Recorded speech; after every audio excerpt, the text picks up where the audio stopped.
Okay, well, hello everyone. We are back. We are dropping into your feeds this week with a regularly scheduled episode. But it's also okay, we're gonna mash up a little bit of bonus show in this. Just a little bit, because I just need to talk about a few things that I don't think would take up enough time on a solo episode, and then it would just get lumped in with a bunch of stuff and it would be chaotic, and I don't want to do that because I'm a little bit of an organizer now with the podcast. You're mixing peanut butter and chocolate? Yeah. I just wanted to know if that's that's what we're doing. That's we are fine. Always, yes, peanut butter and chocolate is that's a gift. But there we go. I do agree. Very much so. I do agree. But we took off last week. We didn't drop a bonus episode, which was going to be, I believe, another email episode. I think that's what was technically up next. But in the interim, last Sunday, not yesterday or 2 days ago Sunday, the previous Sunday, HBO dropped a 21-second Last of Us HBO preview nugget. They did? They did. We watched it together. I know. Yeah. And okay. I'm better now. But I couldn't talk. So I want to talk about that just for a little bit. We're going to swoosh it in there. We're going to bloop. Okay. Yeah, we're going to bloop. I'm ready. We're going to bleep bloop. And so I have so many thoughts still that I don't know. Did I like it? Did you like it? At a high level, yes. Okay. At a high level, yes, I liked it. I'm absolutely hyped for it. Fully cannot wait to see this show. But it also kind of confirmed. Remember, everything before the but doesn't matter, ladies and gentlemen. I don't agree with that at all. I don't agree with that. I loved it. It was great. It's the most beautiful show that I've probably ever seen in my life. But I agree with everything you said. I think it looks incredible. Oh God, Jacqueline, I need to have words. Phenomenal. Like the set design, character, outfits, dress, all of it, like it blew me away. Just the tiny bit that we were shown. Bill, we got to see fucking Nick Offerman as Bill. He looks phenomenal. We saw Pedro Pascal and Bella Ramsey as Joel and Ellie. That's where we heard the Joel voice. We heard the Joel voice. We did. We heard it. We did. Sound a little like that. It's all right. Wow. It's all right. Wow. Listen, I told you, I told you know this about me, and I hope the listeners know this about me by now. I'm not going to lie to anyone and be like, oh my God, it was a bit better. I didn't want Pedro's voice to be Troy Baker's. And neither did Pedro or Troy or even Neil Druckmann and Craig Mazin. Like, they openly said this is Pascal's version of Joel, not Troy Baker's version of Joel. And that's where I've been struggling so hard, because I have to differentiate my Joel from this new iteration of Joel. My fucking Joel. And I thought, I have no idea what's going on with the timeline of this show. Like, absolutely no idea. I've read that Joel does not get hurt in winter. Like, he doesn't get impaled in wintertime at the university. So No idea when that's gonna take place. They're changing quite a bit Mhm. timeline-wise. I don't think the Great. story is necessarily changing, but timeline, things are all over the fucking place, so I just don't know. Um, I was a little taken by surprise by the fact that they used one of the most emotionally evocative points in The Last of Us without context for most of the people who will end up watching this show. So it's Ellie and Joel supposedly at the farmhouse, and they are at a farmhouse because the wallpaper matched. I don't know if you noticed that. I didn't know. Yeah, the wallpaper behind TV show Joel is the exact same as game Joel. Like, they are in, that farmhouse or some iteration of it. I don't think that the emotional intensity of that scene in the game was present in that tiny clip. I don't think the character voices conveyed what Ashley Johnson and Troy Baker did, but again, Mhm. we don't know the circumstances and if they have changed leading up to that moment. We don't know its placement. We don't know if they're because there's video game-ass shit to take into account. Like, Joel and Ellie are having that conversation in the farmhouse in the game before the hunters catch up to them and get in the house. Yes. So they are, like, louder. They Mhm. can kind of, "You have no idea what loss is." Like, he is just fucking, "Don't tell me, kid," kind of thing. That was not really there in the show. It was just like, "You have no idea what loss is." And I'm like, "Okay. You have no idea what loss is. You have no idea." Not even that. I gave more emotion. I know I'm being a fuck. I get it. I'm being a nitpicking fuck, but I was not. Surprise. Boom! Mhm. Roasted. Yeah. I was not blown away by it. Um, Okay. But but again, it that's was me. 21 seconds at the end of a very long promotional video for HBO. Yes. And I know I will love this show, undoubtedly. I Okay. am very I excited don't for this know. show. However, I really need to figure out a way to compartmentalize it because that's where I think this dissonance is coming in, where I'm like, well, that's not how Ashley and Troy said it. And that's not what's supposed to be happening in this show. So I need to lower just chill. That not lower the bar, but like just remember that this is an adaptation, not a recreation. Right. That's 100% true. Mm. Okay. So what do you think about it? I thought it looked good. Andrew, that's it. I'll wait and see. I don't that promo, if I'm remembering correctly, that promo was bookended, so it started with House of the Dragon Mhm. and it ended with The Last of Us. And it was very clearly just an HBO flex, right? Yeah. Oh, Which is fully. great. Yeah. And when HBO does that and they flex, and keep in mind HBO is in it's not looking great for HBO right now. Yeah. However, when they do flex their might and you see just in a row like boom, boom, boom, boom, like everything they do, you're like, God damn, this is a network, right? This Yeah. is like that being said,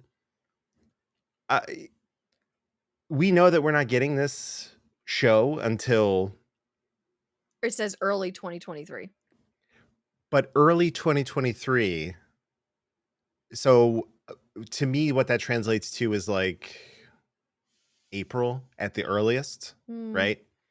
Because HBO has their slate planned out, right? If you just go on there, and you're like, oh, after House of the Dragon, we get at it is the Sunday night at 9 o'clock show for HBO, which is their flagship show. Whatever airs at that time, Yeah. that's the show. Mhm. That's your appointment television, and with that we are so sorely lacking these days. So uh April feels pretty good for that.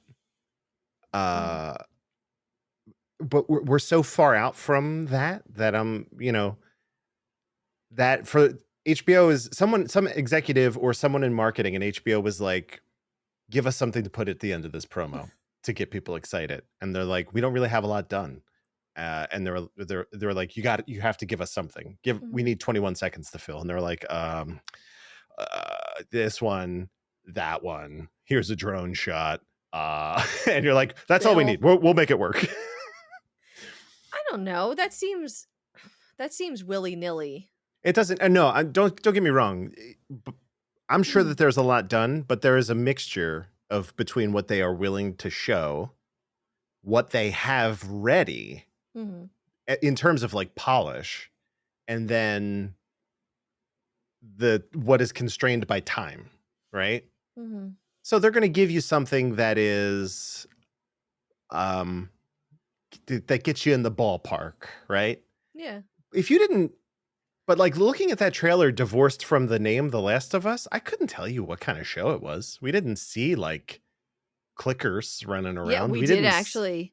I wanna talk about we that. saw something in the wall. And I again, if you don't know this property, that just looked like some weird shit on the wall, right? You're not like, Yeah. I think there's a person in there, you know, Yeah, like we had to study it to be like, right. "Fuck." But Yeah. if you don't know Mhm. what that show is about, if you don't know what that property is about, if I like to say this, are you Krista and Mike, right? Your your sister and brother-in-law, right? Yes.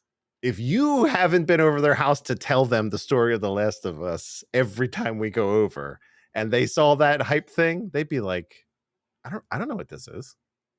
Mhm. Looks kind of post-apocalyptic, but not really. Like, Mhm. you know. Which So, that was another talking point.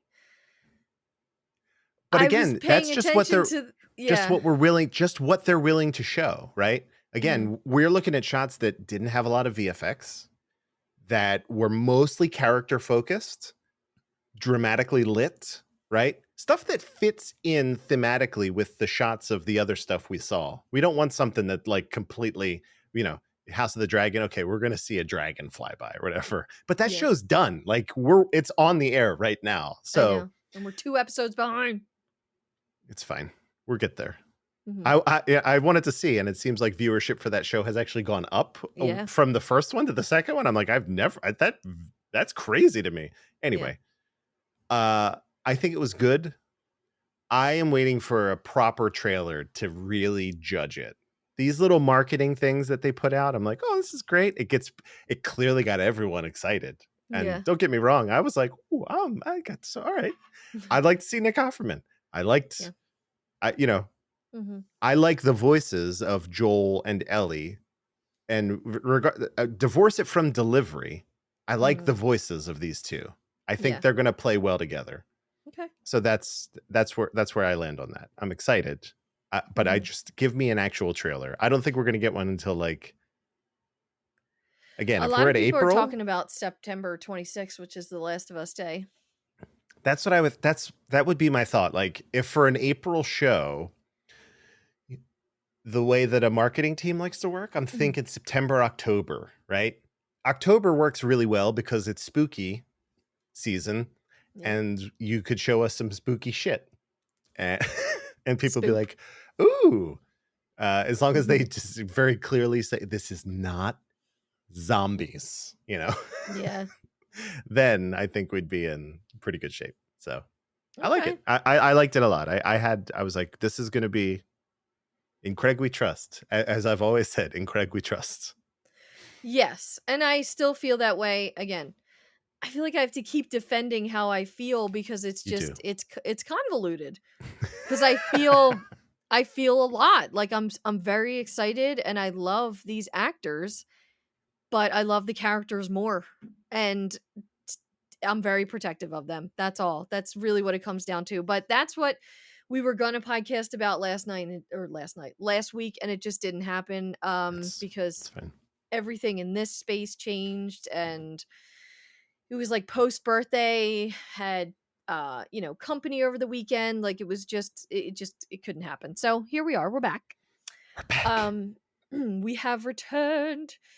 And but a couple things before we dive into episode, what is this, 18? Yes, 19. 19. So last week was 18. Unbelievable. Was it? I don't even know anymore. Says it right here at the top of the notes, I know, unless you but mislabeled it. I might have mislabeled it. Hold on. Please make a fun note, please. Maybe messed up. 18. No. All right. Yeah, we're right. Yeah. We're right. I'm not taking this out of the video. Okay. I It must have looked. stays. I'm like, Okay, so we are episode 19. We are still in this. Well, this is the second subsection of the suburbs, which is called the suburbs. But we're piecing out. We This are is piecing it. out. This is the end of summer. This is the end of summer, and I am very excited because we're heading into my favorite chapter. Before we get to that, though, iTunes reviews. Lovely listeners, if you would not mind going over to iTunes to rate and review us and spread the word with your family, your friends, or just a random stranger who you think might enjoy this show, enjoy Andrew and I's rapport, whatever. We would really appreciate that. And for those that have already, we absolutely appreciate that already. So thank you, thank you, thank you. After we go through the suburbs, which is our main segment, we will do our emotional toll and the would we survive segment. I'm not going to spoil it, but that tone might have spoiled it. Before we move on to the next thing, which will be the show review, I know we had comments, I just didn't include them. That's another part. That's my fault. I'm sorry. But Select here all we go. archive. No, never. Never. Never.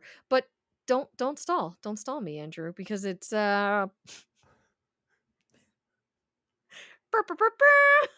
Andrew's joke corner. I didn't want to step on your because that will be the one. Cross my heart, listener. That was a clean take, as we say. We got it. We got But it. the other ones were not clean takes. Send me your audio. Send me your audio. I got it. I got him. I got a good one. It's just it's a quick one. Okay. You ready? Yes. No. Yes. I found a wooden shoe in my toilet today. It was clogged. That's so dumb. Wait. That is so dumb. I love it. Introducing some new soundboard sounds, listeners. Finally, got some Ellies in here. I'm so excited. Oh my God. What a wonderful clip. That is not the first time she says that. I know. Or it is the first time she says it. It won't be the last, I believe. Correct. That's what I meant to say. We may update these It's So Dumb over time. If you listen very closely to this one, you can hear a little bit of the theme in the background. I'll play it one more time. Have a keen ear. You ready? That is so dumb. I love it. Just a little bit. It's Gustavo going ham. He's like, we love it. We love it. You love to hear it. You love to hear. All right, let's get into the suburbs. So, right where we left off, again, we are outside of the sewers, of course. And Sam, that was a close one, huh? Henry, yeah, not one of our finest moments, but we made it out. Now that we're outside, just have a look around. Walk down from the Department of Public Works and head towards the back of the van. Grab the parts that are lying in there. You can walk around the area. There's nothing else to get, and you can even climb inside that van if you were ever so inclined, but you don't have to.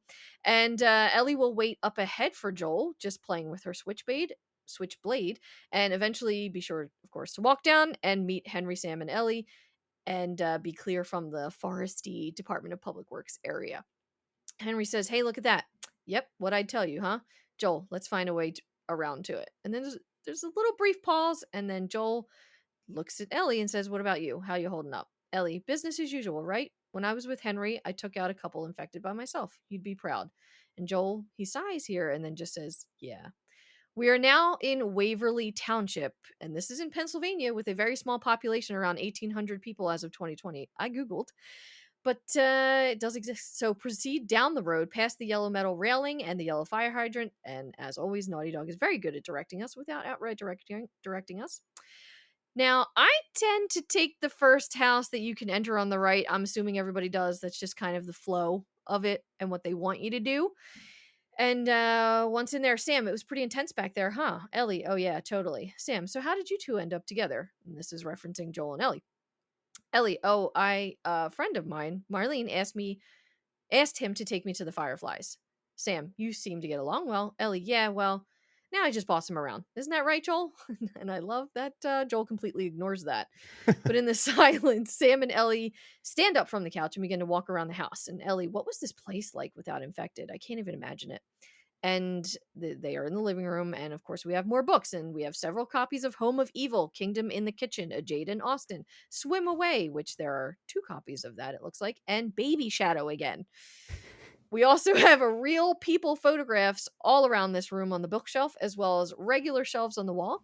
There is a lot to be found in these houses in this whole neighborhood. So if I get a little confusing, just know that you should check and search all of these houses as we get closer and closer to the sniper house at the end of the street. But in this first house, proceed upstairs before going to the basement. At least that's what I do.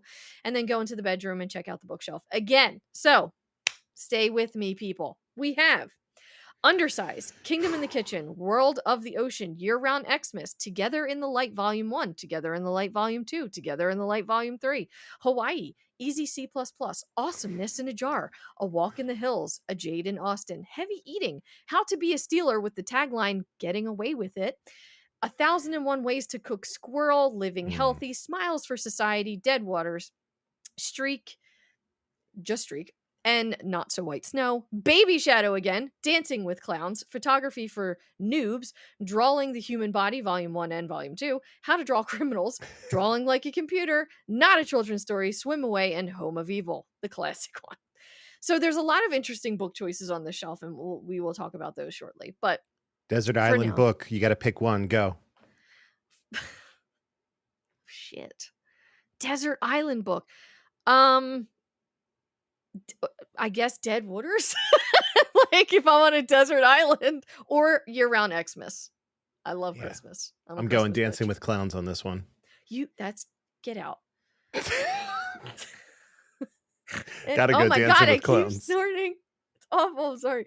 In this room, though, there's a grimy mattress on the floor, a side table with some dressers, and a painting on the wall of a woman dancing. There's parts on the side table as well as an artifact note on the other titled Looting Note. Andrew. I got it. Another night, another shooting. I could see the muzzle flashes coming from the Carson's windows. I stayed up the entire. I. God damn it. I stayed up the entire night with the whole family in one room. I doubt anybody got any sleep. It's only a matter of time before the looters try to break into our house. We have to get out of here. That skinny man approached us again. He traded some more of his bullets for some of our food. He offered us to join him in his hideout. He says it's secure and most importantly hidden. Easily defendable is how he described it. He said that the only reason he trusts me is because I have kids. I don't think we could stay here anymore. He seems like a trustworthy guy. I'm going to suggest to everyone tomorrow that we take him up on his offer. Kyle. And Joel just replies to no one with, well, that wasn't a good idea, now was it? Talking about Ish here and the sewer hideout. And Joel's comment is clearly a reflection of what we now know happened to all of those people. Or It's true. was it? We'll talk about Or that shortly. it was. Yeah. Well, They're not all. well, We'll get there, but there's nothing in the bathroom, so proceed down the hallway and enter the second bedroom on your right. There are some supplies on this dresser as well as bullets and more on the bookshelf, so grab those. There's a couple paintings of ducks on the wall in this room. Looks like mallard ducks, if I, know my ducks, which I don't. But a funny side note, you can jump onto the bed in this room. A couple of the rooms, you can just jump on the bed and you can, like, hear little squeaky squeaks. I like little details like that. Mhm. Maybe it's, I don't know. Anyway, so send more wait, no, that's not. I wrote, first of all, for my funny side note, I wrote funnel side note. It's a funnel side note. And then There's a funnel in this room. yeah, so the notes are imperfect, people. But there's more of the bookshelves real quick. Again, we got Kingdom in the Kitchen, Year-Round Xmas. Spelled that wrong too. A Jade and Austen, Baby Shadow, Home of Evil, Swim Away, and more of the exact same books that we have seen all over the place. Wow, I didn't correct any of that. So here's something interesting. I think everyone in the world. So it's clear to me that Baby Shadow is like the Da Vinci Code of this world, right? Like everybody Yes. has this book.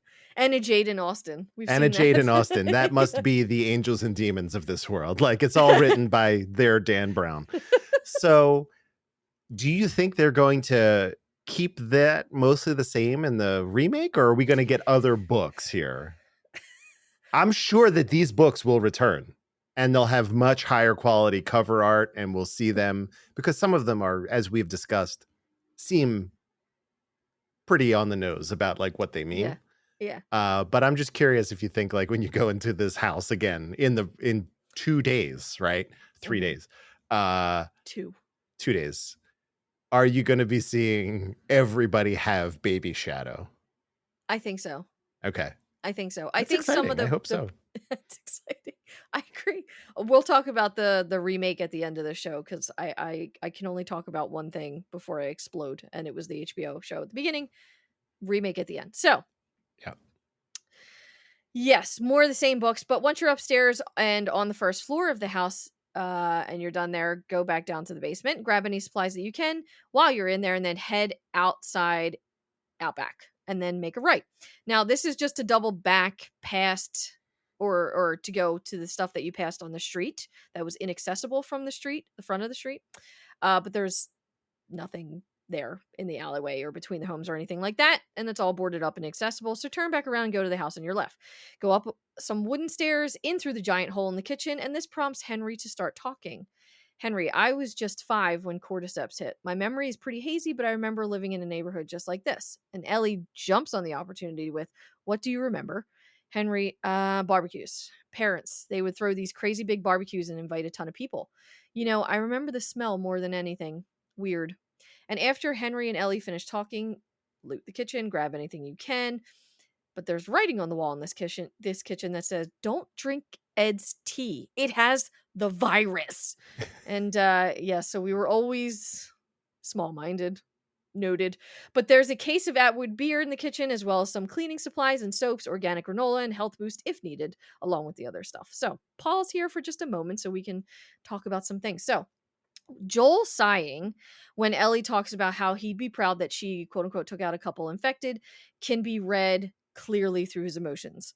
He doesn't want Ellie having to fight for her life, and he feels absolutely by this point, if not the very beginning, that it is his responsibility. She is his responsibility. Mhm. And for her to speak of that need, making him proud of her over something so terrible as killing, even infected, it's still killing, must have made him feel terrible. Just for a split second in that moment, for him to be like, yeah. I mean, just from a parent standpoint, I would be like, you know what it's like to feel pride over your child doing something incredible or something they're passionate about, something they love, and so on and so forth. But for them to need that pride from you over ending the life of something is just I'm sad. Me. Yeah, I'm sad. I'm just sad that that's the world that they live in, and I think, because he was around before CBI, he's able to have, like, imbue that sigh with just so much. Yeah, I mean, yes, of course. But then a little bit later in this chapter, in a conversation that Ellie has with Henry, right? Mhm. Or Sam. I'm always mixing these up. The Sam younger is the one. younger one. Sam. Yes, of course. Mhm. Um, we get her take on what they are. You know what I'm saying? Like, Mhm. there's a conversation about the nature of the infected people that we get. And uh minor spoilers for that conversation we will discuss in depth a little bit later, but like she just thinks that those people are gone. They're not there anymore, right? Yeah. Like, so to her, this is no different than like killing like a bear, Yeah. like any like a wild animal that was coming to attack her, right? It's Mhm. just self-defense at this point. Okay. So I get Okay. that Joel probably maybe he's like, you should, no, uh, that, but also it's just like life for her. Yeah. She's just like, yeah, they've always been around for her whole life, Mhm. whether she's experienced them or not. That's been there. So Yeah. yeah. Yeah. And but that's what I mean. I think that's where, like, he has that, like, parental responsibility playing a factor, and his experience with the world before Hmm. CBI. but also the fact that she doesn't know any better. So it's just there's a lot of layers, and I think it was executed perfectly just through a Yeah, quick sigh. So it's unfortunate. absolutely. Yeah. But how about those Together in the Light volumes 1, 2, and 3? Do you think, and we can keep it quick, do you think this is a hint to a possible to what Naughty Dog wanted to do with a Last of Us 1, Last of Us 2, and a possible Last of Us 3? Nah. All right. I think it no, I don't was the intention ever from have you know you dig more into the minutia of this than I do. It was the intention from Neil to ever have this be my thought is that it took so long between 1 and 2 that the thought to make a trilogy was not something that ever really crossed his mind. But maybe it was always there, but yeah, I mean, I could I could buy it, to get TLOU to Light, Firefly's volume Light. yeah. It's a story about togetherness on a road, to ultimately an undoing. Wait, an undoing? Yeah. Yeah, it could be, but All right. also a lot of these my thought about the books in this game is like either they are hit you over the head, baby shadow, or it's just like C++. It's like that was just what was on the programmer's desk. He was like, oh god, we need C++. Okay, good. Like a book about Yeah. C++ Yeah. and a language that we don't really use anymore. I guess maybe if you're developing apps, but it's just weird. So it's like All right. 60/40 book might mean something 60%, not so much. All right. Fair enough. That's why I just said let's make it quick. Doesn't have to Yeah. be this long spiel, but if it turns out maybe one day in the future we will find out that, that there was a link. But anyway. We'll know if that makes it into the next game, if it means anything. That's the biggest Oh, I think that's the biggest test. So these little details that we pick up on, that you pick yeah. up on, if those things make it into the next game, then they are significant. But if Okay. all of the books, Hmm. if we find it, when's the first time you really get to a lot of books? Is it like in that underground part? Joel's house. Yeah, I mean, yeah, there are quite a few books there out in the Hmm. world, like the books that have survived. Um. I don't know, maybe the underground subway thing where you're sneaking past all the infected. I Yeah. remember specifically in there were a lot of Baby books. Shadow. That's where you found Baby That's Shadow. where I found, yeah, Baby Shadow. So if we get to that little bookstore in the little uh, promenade or whatever it is there, and they remain, then it's like, oh, okay, these are significant. They mean something. And if they're completely replaced, like I don't anticipate C++ being there, like maybe Yeah. JavaScript or something. I don't know, but yeah, it's pretty funny. All So right. We yeah, do love the environmental details, Naughty Dog. We do love it. they're great at it. So yeah. Hmm. So Ellie asking what Henry remembers. I think this is a huge thing for Ellie. She wonders often about the world before CBI, and Joel really never shares anything with her. And even in part 2, she mentions to Dina how hush he was about his life. So Henry offering this up without a thought must feel like a breath of fresh air to her. And it makes me wonder what Joel is thinking and feeling. And I know shortly uh after this moment, Henry actually does get Joel to talk a little bit about the before or the immediately after the CBI outbreak, and of course Sarah's death and everything, which does not come up. But um I'm always looking out for Joel's perspective and his point of view. I know that. It's my favorite. It's just It's my like it's favorite. your job or Yeah, something. I mean it kind of is at this point. But I mean, Ellie is very transparent where as soon as Henry starts talking about this, she capitalizes on it immediately cuz she just wants to know. She Yeah. has that like thirst for knowledge about pretty much everything. Like she seems like a very smart girl. We find out, she loves books in the one of our previous chapters, and oh, so you're a reader. Like, it's Mm. just that's who she is, and it continues to be conveyed. And But then on the flip side of that, when Henry and Joel have their conversation, it makes me wonder if Ellie's like, well, what the fuck? He opens up with him, twice now. But again, Henry's older. So it's like, yeah, I don't know. Yeah. I feel a little bit bad for Ellie there. Oh, that's all. That's all. I just characterizations continue to shine through. Mm-hmm. Mm-hmm. And there's a lot.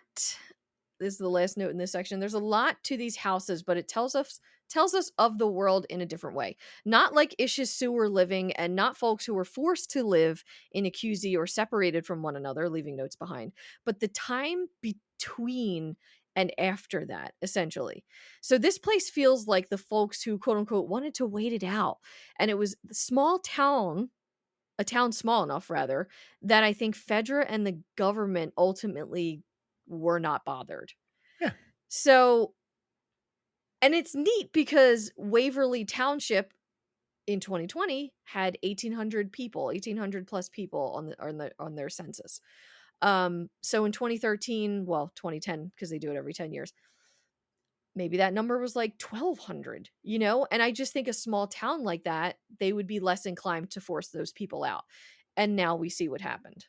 Well, yeah, you would go to a population center. So Waverly, I didn't look up where it was, but Harrisburg, right? Maybe Pittsburgh, maybe Well, Philly. yeah, it's outside of Pittsburgh. It's like a suburb of Pittsburgh. Oh, yeah, that's right. So Yeah. you would go to they would be like, oh, please make your way to the convention center in Pittsburgh or whatever. And we all know how that ended up for everyone in Pittsburgh.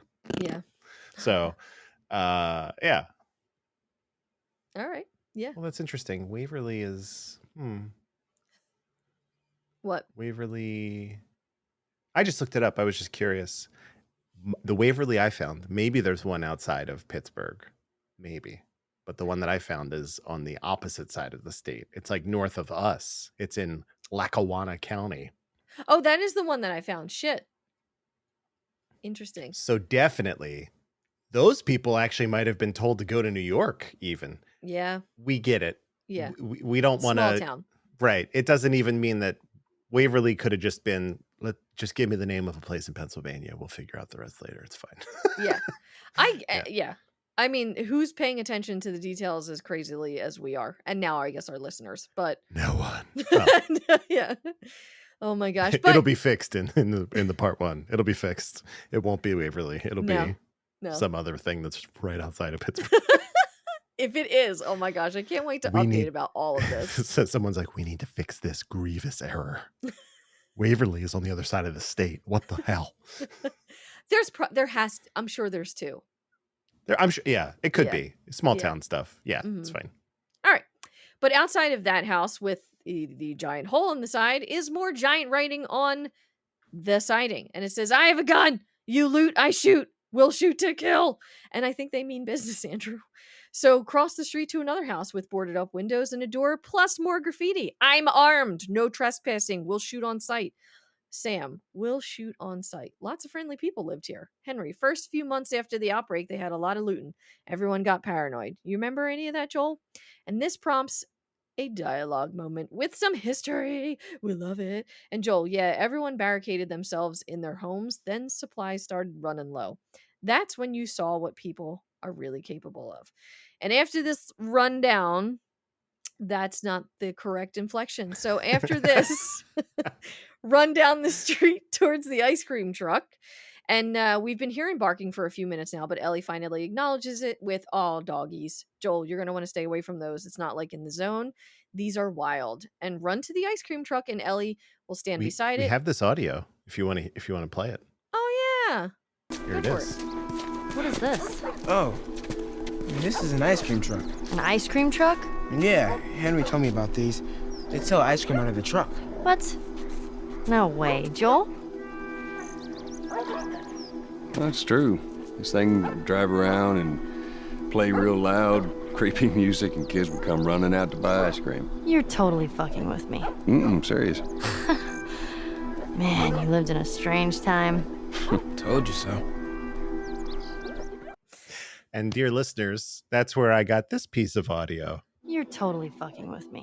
Which will be playing on the show for the duration of the time we do this. Oh, it's so good. I love that exchange because again, it's just that desire for her to know more Yeah, about the world. And it puts into perspective how fucking creepy ice cream trucks are. Like yeah. Joel really nailed it. Play real loud, creepy music, and kids would come running out. I almost downloaded onto the soundboard some creepy ice cream music, and it just so well that one's like pretty okay. Like that one's not bad. Like that's an actual. I don't remember. That's a song, and I can't remember. I mean, those are classical pieces that are just adopted to sound creepy, but there are some that are legitimately just like circus music, and some of them have like they just have like random duck sounds in there, like wah, wah, beep, ba, beep, ba, ba, ba, da, da, da, da, da. You're like, what the and It's just like, kids what? come running out like oh, no, no. So can't believe No. it. Just can't believe it. You're just gonna get this. You're just gonna buy food from a stranger on this truck. Got it. Horrible. It's a horrible I'll idea. take 2 Ninja Turtle Pops, please. Damn it, you ruined my fucking next line, Andrew. I said I tried to peep the Ninja Turtle ice cream, but I can't make it out. you pain in the ass. The other one, firecrackers. So you get a firecracker. Yes. Oh, they were so good.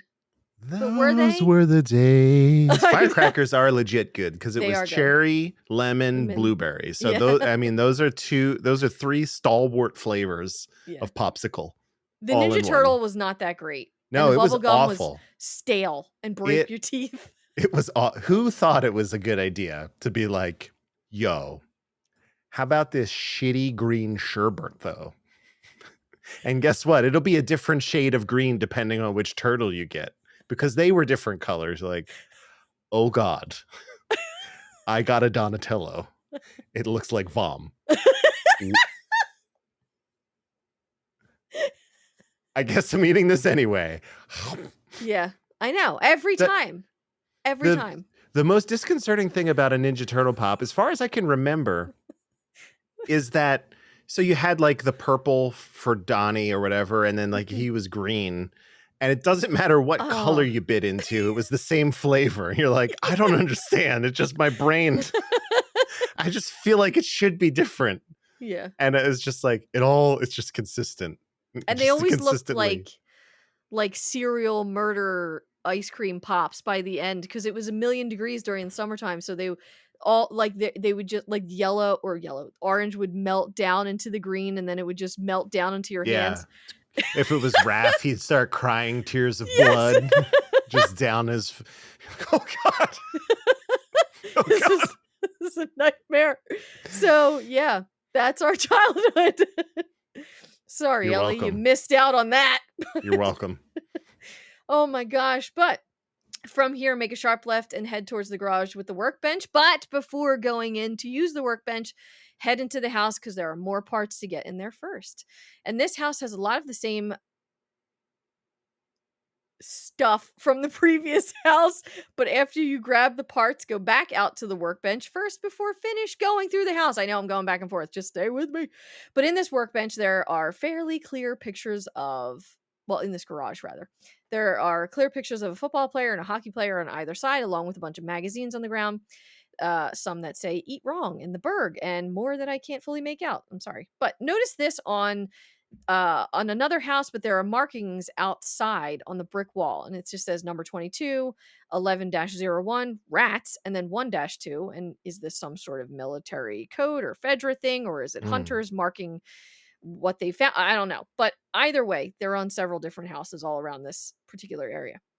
So enter the house again, and you'll be in the living room with a TV stand, couches and side tables, lamps, paintings of Native Americans on beautiful horses, more mallard ducks, a dining room table, and a kitchen. Going up the staircase, you will see a painting of horses as well as the same female dancer that we saw in the other house and a bunch of real people images and frames on the wall. The bathroom is empty, so proceed to the bedrooms.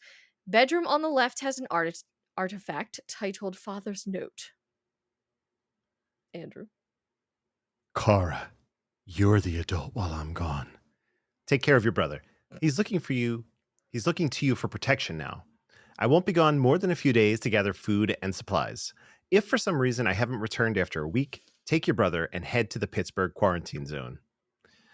Don't open the door for anyone but me. Save your bullets. If you have to leave, stay low and move quickly. Use your size to your advantage. I'll see you soon. Dad. Dad. Signed, Dad. Yeah. So I put in the R because the actual text said use you size to your advantage. So Yeah. copy editing failed, but that's all right. It was a hastily scribbled note. I get it. It'll be fixed in the part 1. Maybe. So there's a computer desk in here with some supplies in it, as well as a bookshelf with literally all of the same books that I've been talking about since the beginning of this chapter, so I'm not going to rehash those. Enter the bedroom at the end of the hall, and we can clearly tell that this was a child's bedroom. We have a ballerina music box, a bookshelf, more of the same titles, and a scatter of magazines on the carpet, a pink footrest of some sort. There's not really much else in here, so exit to the hallway and pull the cord on the attic above you. And Joel pulls it, and it does not go well. Joel, oh shit. Ellie from downstairs, you all right? Joel, yeah, ceiling's falling apart. Ellie, get me up there. Joel, watch yourself. Hit the prompt again, and Ellie comes up. Boost her up. Ellie, huh. Joel, find anything? Ellie, here you go. And she hands down an upgrade manual, and Joel, thank you. Andrew, would you like to read about the melee weapons upgrade? Sure. I just want to say when this sequence popped for me, Joel, the thing comes down, whatever, and I had to walk past the hole in the ceiling, the attic thing, and then turn around and for the triangle prompt, and Joel just got in position and like cupped his hands, right? Yeah. And Ellie was like outside of the house at this point. So he was just standing there like this, and you could hear like, and she just walked from outside up the steps and around, all the while he just did not move. And I was like, I don't remember this taking this long before. So just a small thing. Yeah. All right. Weapons. Melee weapons upgrade, Chapter 6B, improved durability of bladed tools. FM 2205, close combat fighting techniques and personal defense. Usage techniques. The lifetime of a bladed tool is determined not only by its inherent durability, but equally by the skill of the user.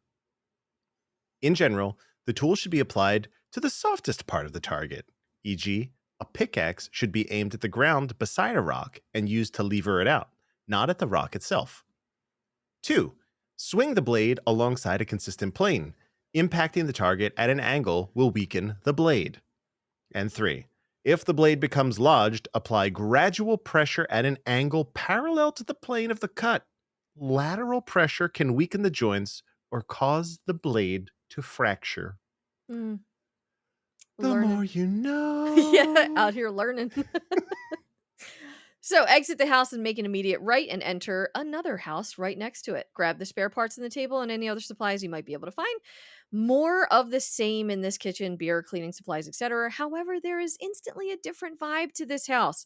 We have neon signs, ladies and gents. There is a neon cactus with tequila written through the center. Of course, a neon parrot drinking a cocktail above the doorway. But we'll see more in a second. But continue on from there to a bathroom off to your left that is unfortunately empty. Go down the hallway into the living room. You'll pass a walking street sign that was clearly stolen. And once you walk into the living room, Ellie, is anybody else hungry? Sam, yes. And he says this aggressively, like, yes. Henry, hey guys, we break when we get to the radio tower. Sam, all right. And there's all sorts of posters and indicators that this was some sort of frat house or college students living here. But some of those posters are the Huge Shock Tour, Rock Hippies 2013, Halican Drops, 1984 Electro Pop, The Talking Boulders, The Bash, Sports Stars, which are not bands, obviously, just like various sports stars, a model standing by a car, etc. Lots of like male energy in this space. But grab the bowls on the seat or masculine energy. I'll say that. Mask energy. It's a bachelor pad. Let's just call it like we see it. Yeah. Fully. Yeah. Grab the bowls on the seat and the meds under the TV and then proceed upstairs. But don't forget the neon cocktail sign above the kitchen doorway going into the kitchen. So that we had one coming and going. Yeah. First bedroom on your left has more posters and more ammo and an artifact, a survivor's note. One more door. Nope, one open door. Okay. One open door. That's all it took. One of us forgot to close the door, and a horde of those monsters entered our camp. We shut them in there and wrote a warning on the outside. Doo-doo-doo. Susan and a couple of the kids are with me. As far as I know, we're the only survivors. I had to hold Susan so she wouldn't run back in there, go back for the bodies. It's just too dangerous. She lost her children, and I have no clue what to say to her. Every part of my being just wants to give up. It'd be so easy to surrender to this world. I can't do that, though. I have too much faith in humanity. I've seen that we're still capable of good. We can make it. I have to stay strong for her. Ish. We're going to talk about this, but you and I were very wrong in our last episode, and I concede. It's fine. But enter the bedroom and swipe the Savage Starlight to the wonderful, I bet I like this. And Andrew, can you talk about that Savage Starlight edition? Book 2, Messenger Particle. The first test of Daniela's 0-point jump drive started out a success, but contact with the test pilot was immediately lost. 48 standard hours later, he returned transformed, and he came with a message. "We are the travelers," the message began. Interesting. I like these comics the more I hear about them. But ignore the second bathroom for now and proceed up to the third floor. Grab the matchbox with the safe code 82136 for the second room floor safe that we skipped. The matchbox cover. Andrew, can you tell us a little bit about the matchbox cover? It's a place I think I'd find myself on a Saturday. You know what I'm saying? Wow. No? Okay. The Hot Crucible Gentlemen's Club opens 7 days a week. Eastern Pennsylvania's finest adult entertainment. 1279 Cicero Ave, Harleystown, PA.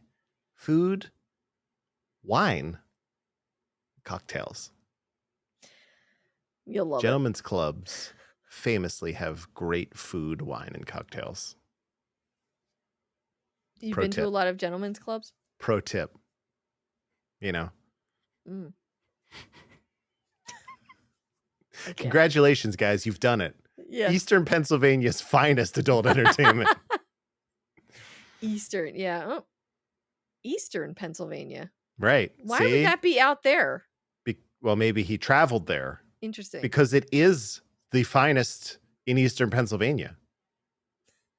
But we're more Western Pennsylvania if we're in the suburb of PA. What I'm suggesting is this place is worth traveling to. Got it. It's the finest. It's a frat house. In Eastern Pennsylvania, though. Western Pennsylvania has a completely different finest gentleman's establishment. Interesting. This is taking a turn. All right. But there are 2 mattresses. There are 2 mattresses up here along with desks, dressers, a radio and TV, 2 beanbags, computer with a tower, and boxes with laundry lying about. Go back down to the second floor, open the safe, grab the parts and any ammo that may be available to you.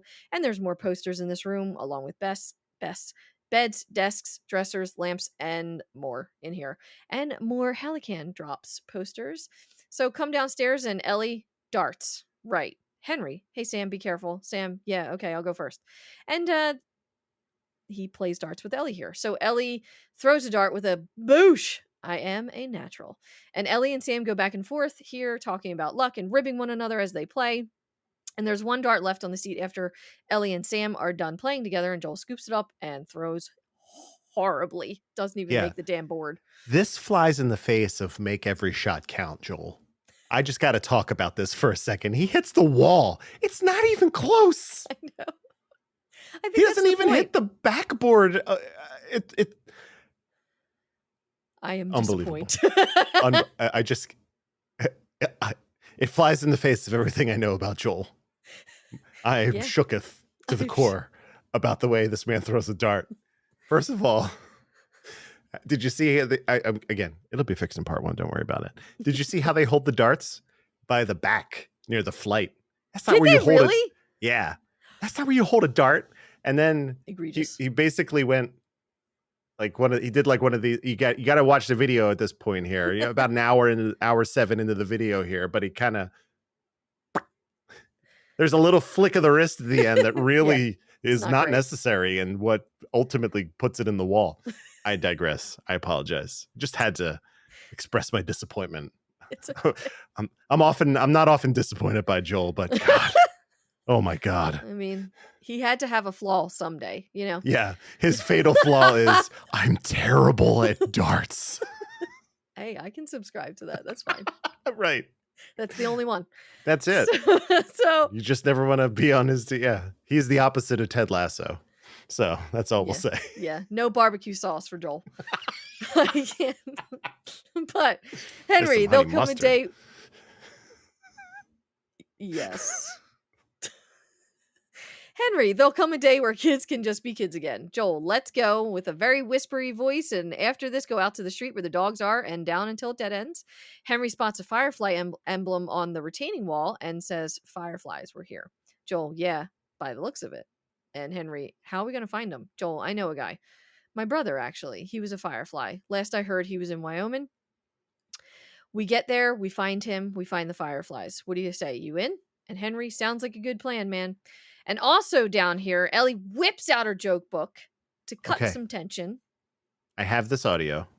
I figured Also, you did. There's a firefly emblem here on the hanging on the tree. I saw it Yes. up in there. Yeah. Today I was today years old when I learned I always just used to shoot those fucking things out of the tree, right? No, Like with brick whatever. bottle. I didn't know that. Today was the first day I was like, I wonder if I could hit it with a brick, and I nailed that thing. It like hit right. The brick was perfect. I wasn't even really aiming. I was just like, there were bricks all over the yard. I was like, whatever. And it was like, it was great. Yeah. All that is to say. You want to hear a joke about pizza? Never mind, it was too cheesy. I don't get it. Yeah, me neither. What did the green grape say to the purple grape? Breathe, you idiot. That's so stupid.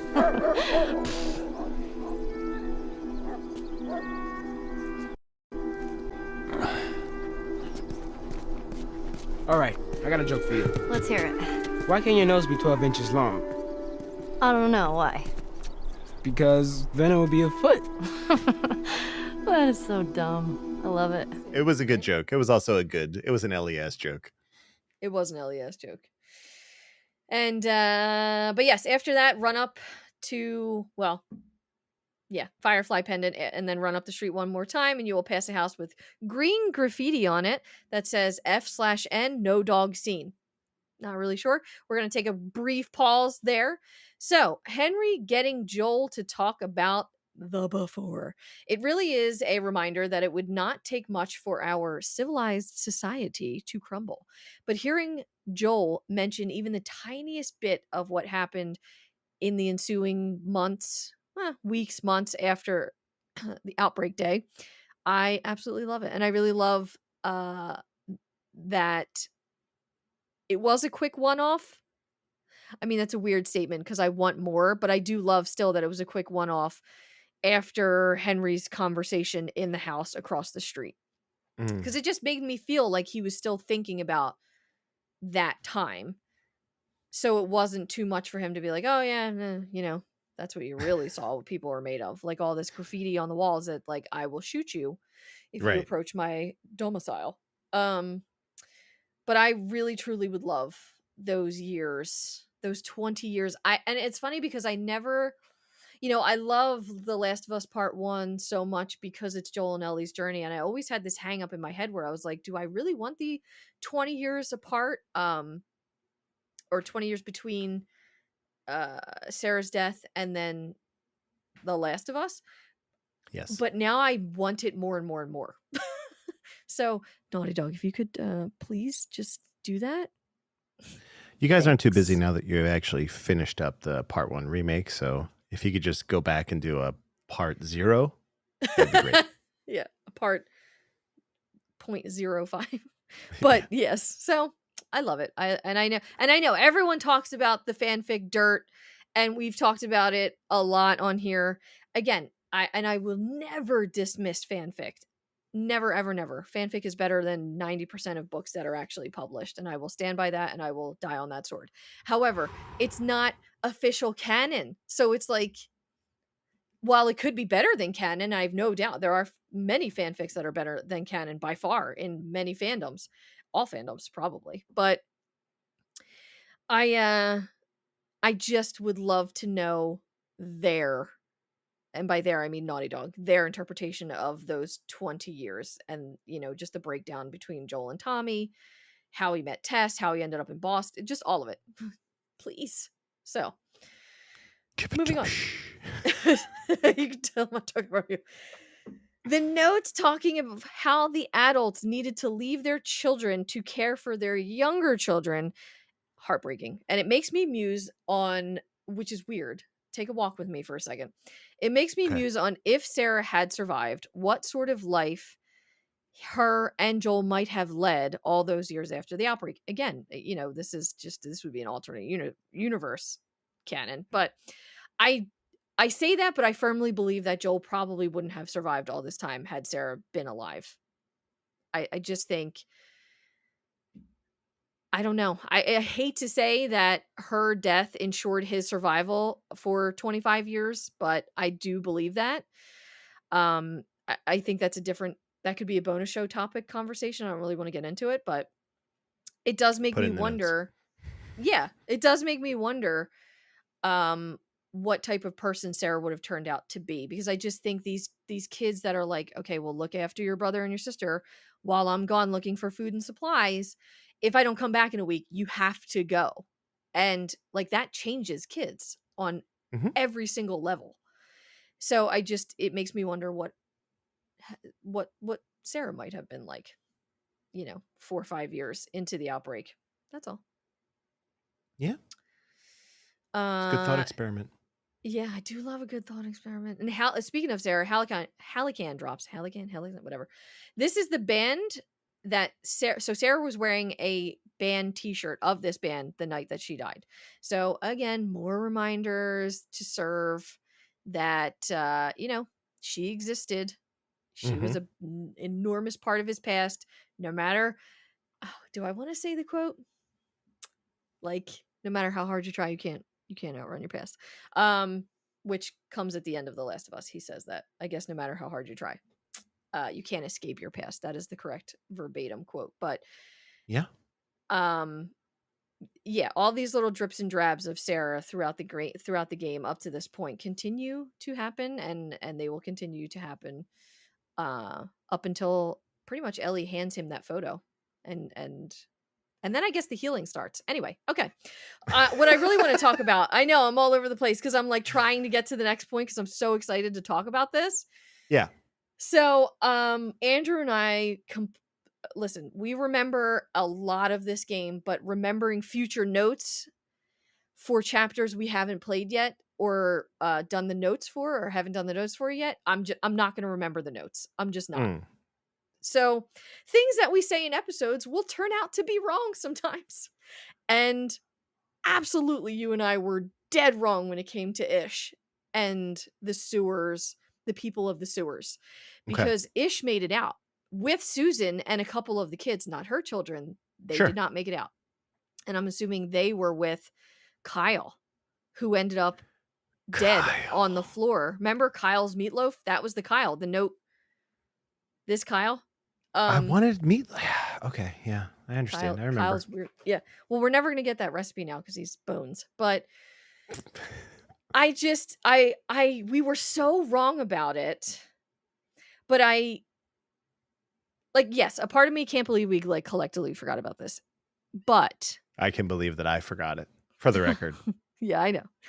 But we don't ever have any confirmation beyond this, Mhm. where Ish and Co ended up.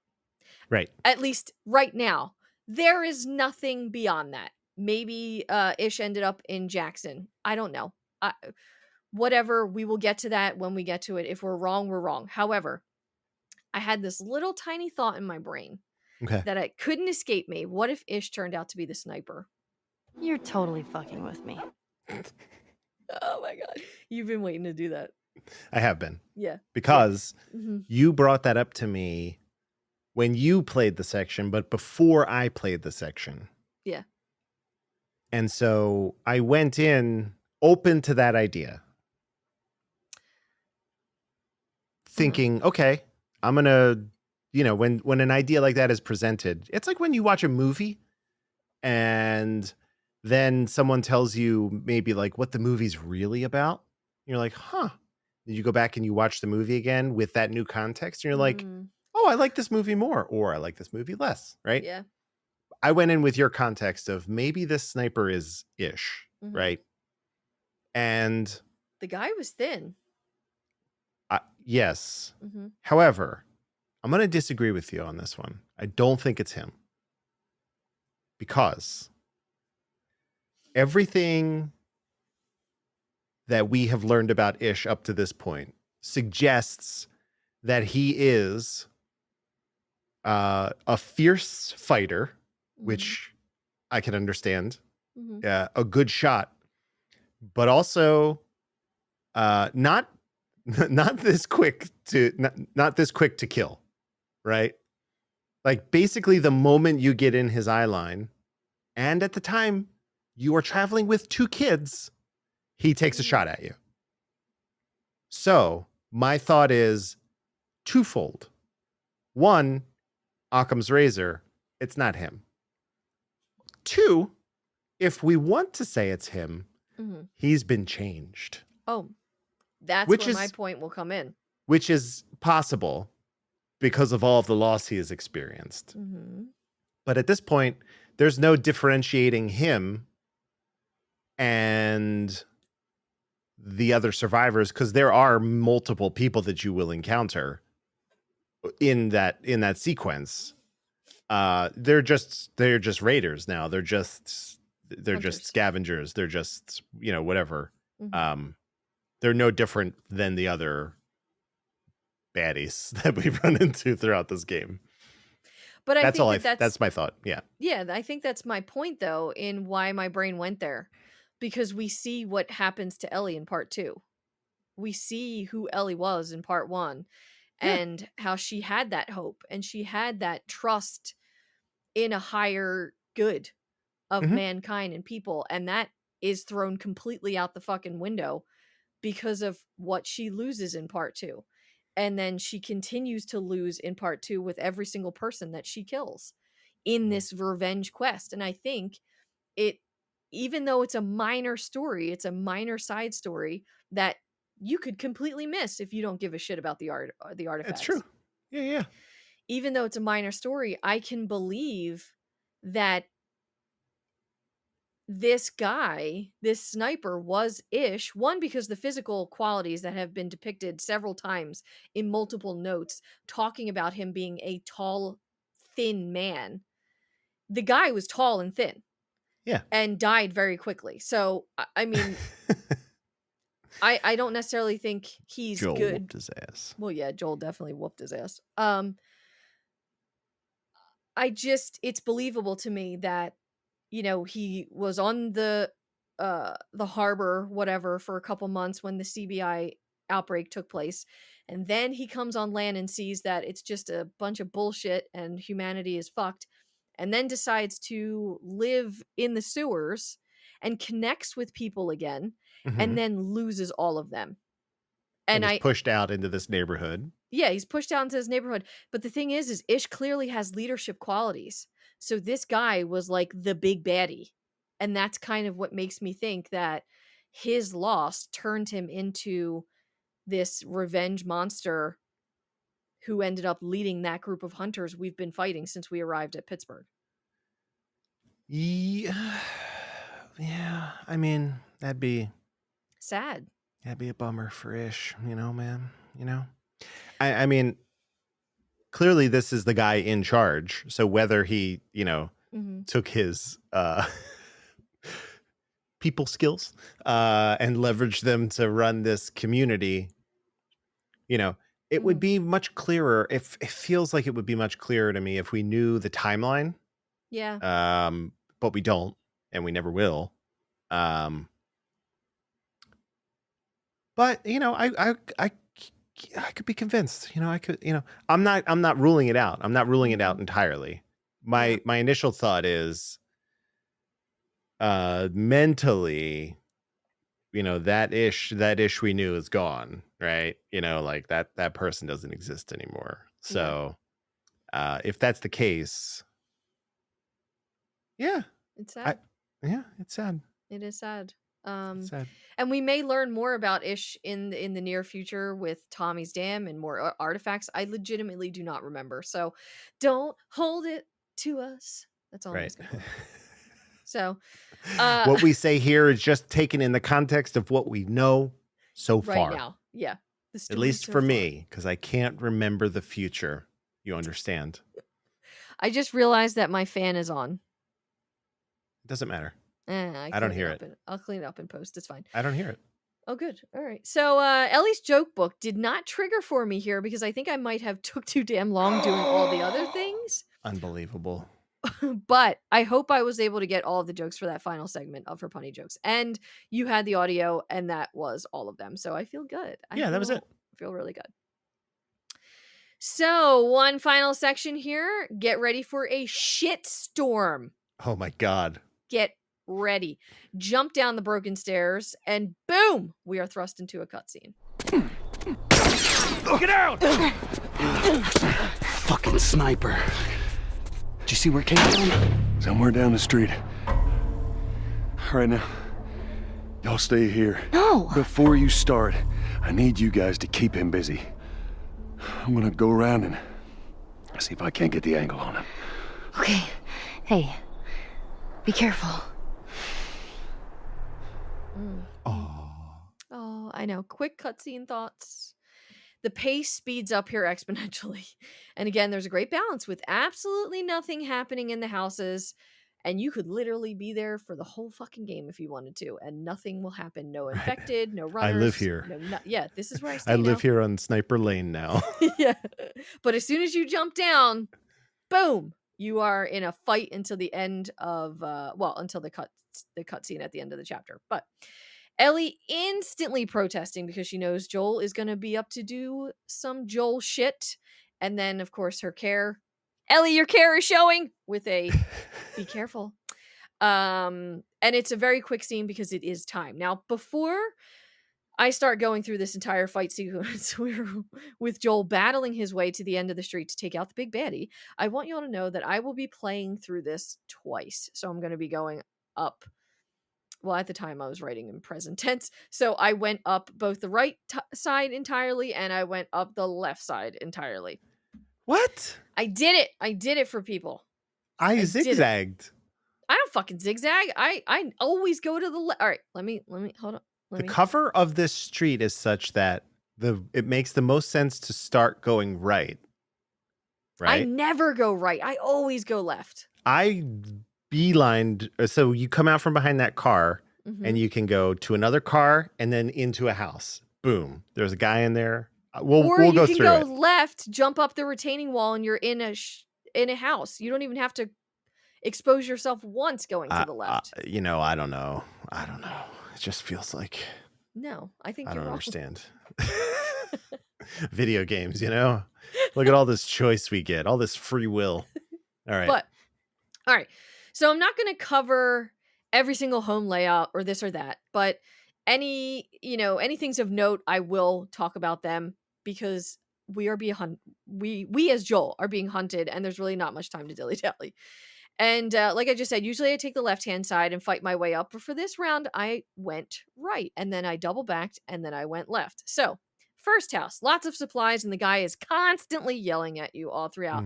Yeah, hide in that house. See if it helps. I literally have heard it so many times. Right.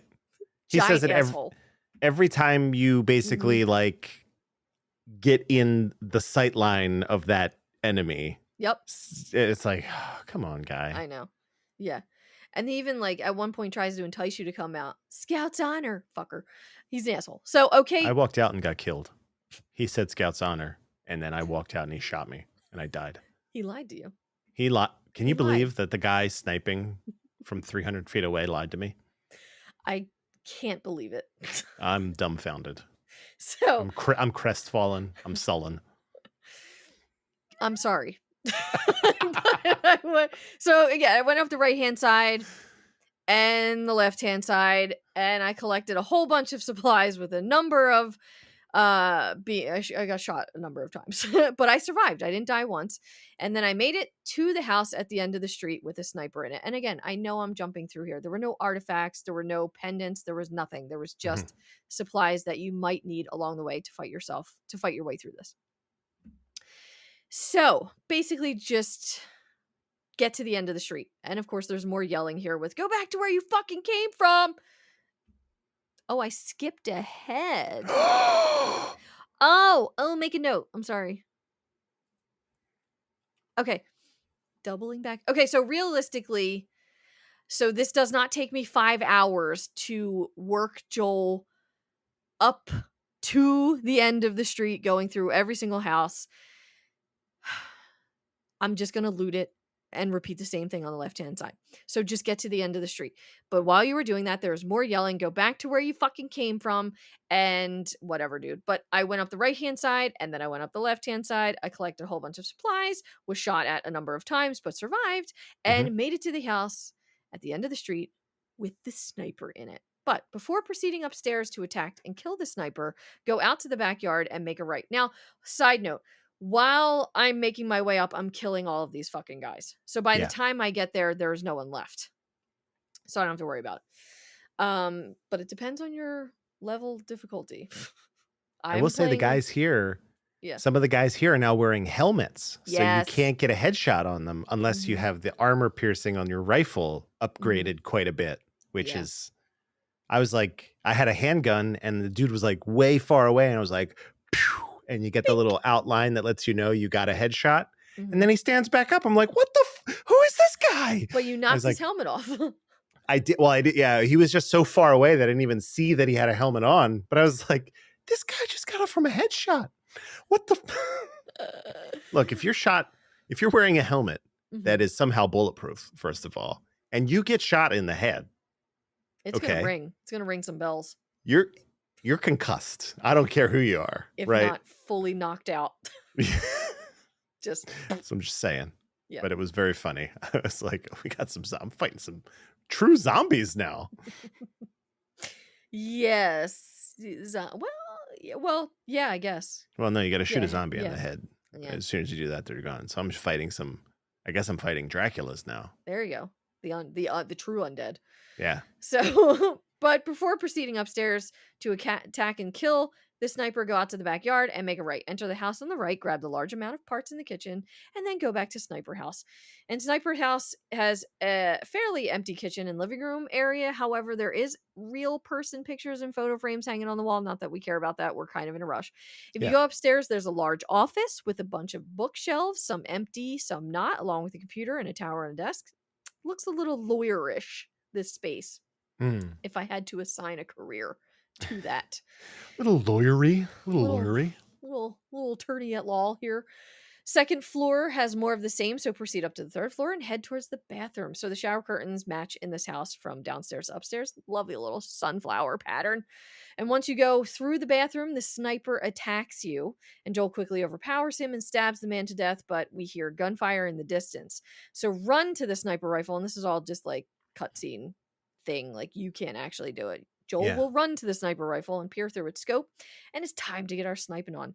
So we have hunters and infected, but they're separated. So we have to take out the hunters first. And that godforsaken Humvee returns, and the hunters yell, "It's the tourists from the city!" And how the fuck did they get here? Listen, that one bridge was out, so I'm assuming there are plenty more that are not destroyed. But it's a little video game ass shit moment, okay? How'd they get here? But anyway, after you Okay. snipe the idiot in the tank,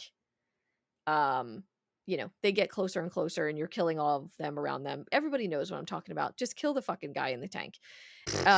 He pops up. He's holding a Molotov. You shoot him. He drops the Molotov inside of it. Then it crashes into the house. Blah, blah, blah. Do you have the cutscene for this? Which cutscene is this?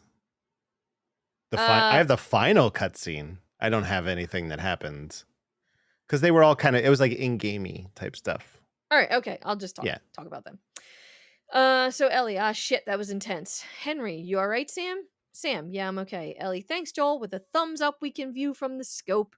But we are not done yet because the infected are coming. So take them all down and shoot until you can't because the horde is too hordy. And Joel, no, no, no, no, no. And this is the final cutscene.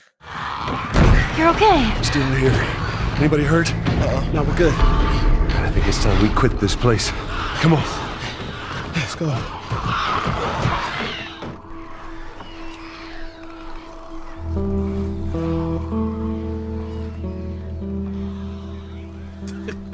Shut the hell up. Dead serious. It's Tommy's birthday, and that's all he wanted to do is just rent 2 Harleys and drive cross country. Oh, man. I could die happy if I could just ride one around the block. What was it like? It was good. It was real good. Good? Can you believe this guy? Come on, man, give me details. Describe it. You know what? You two deserve a little privacy. No, Ellie. This isn't just any regular motorcycle, okay? You get on that bad boy, you feel that engine? Nothing like it. Oh, yeah? How would you know? Seen it in my dreams. Okay.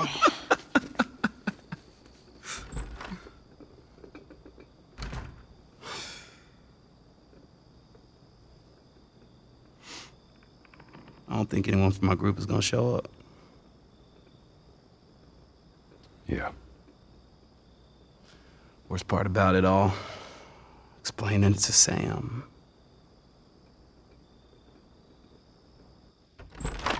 Well, it's safe to say those two have officially bonded. What are you doing? Taking stock of all the food we found today. I see. And how are we doing on canned peaches? Did Henry send you? No? Why would Henry send me? To make sure I'm not fucking up somehow. I'd say we all did pretty good back there. Especially you.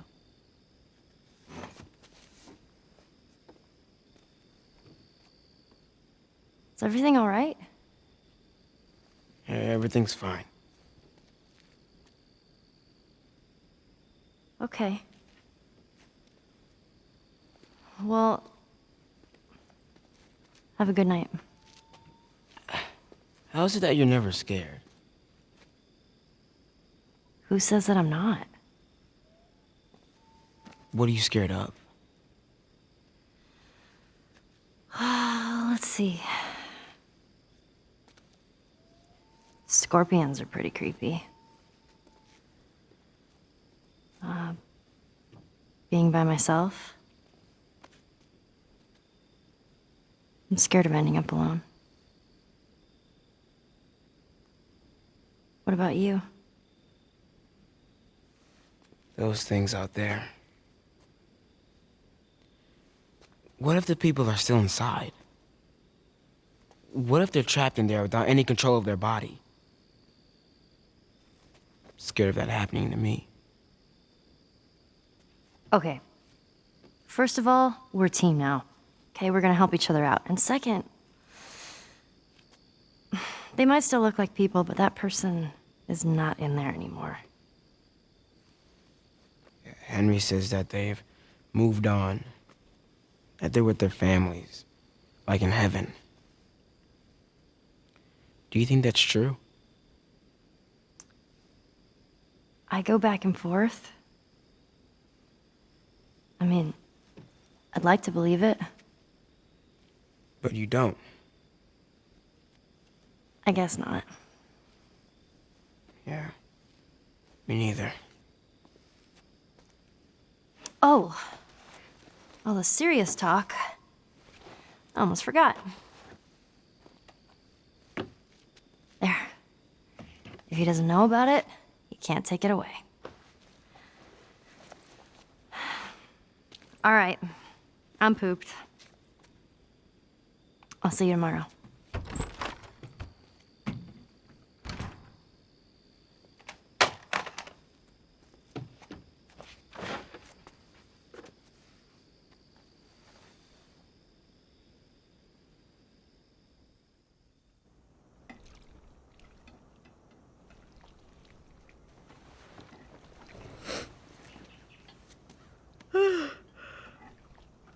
That smells good.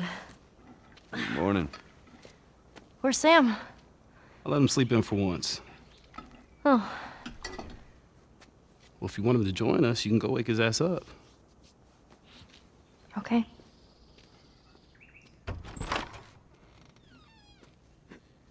Sam? The hell? Shit, he's turning! That's my fucking brother! Screw it!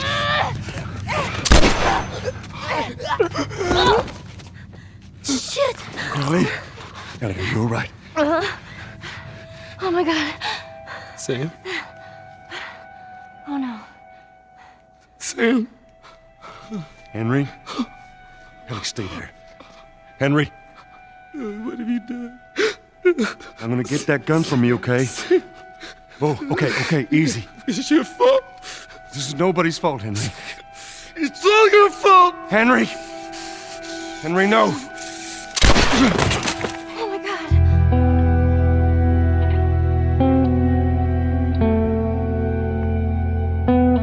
So that's oh Absolutely brutal. yeah. Yeah. Let's get through the cutscene thoughts and then we'll get to some discussion topics about all of it. So going back to the beginning, before Ellie's relief that Joel is okay is palpable, and Ashley Johnson does an amazing job portraying that in her voice. It's just fantastic. And when Joel asks, just a quick little note, excuse me, when Joel asks if anybody's hurt, Sam does not answer him. Everybody does, and Henry kind of just speaks for him and his brother, but if you look at Sam, he just kind of looks down because he knows already. Everybody would, I would assume. And Joel talking about Tommy's B-Day and the Harleys that they took across the country because that's all I really wanted, and then just like, it was good.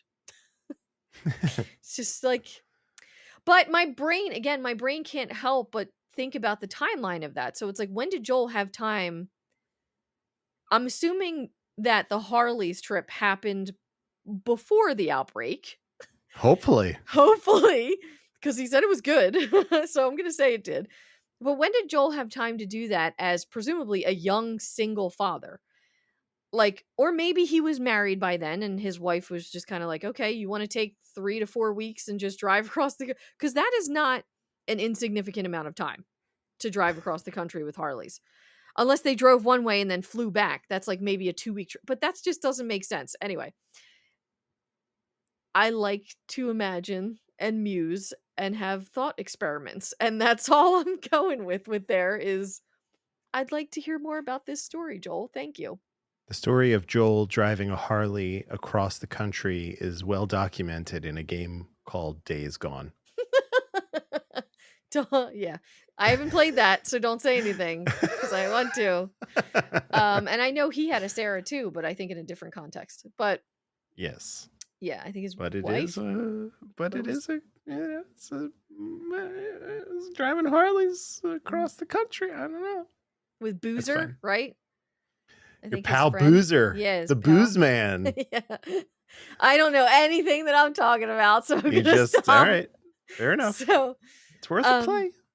I will play that. That will probably be one that I stream.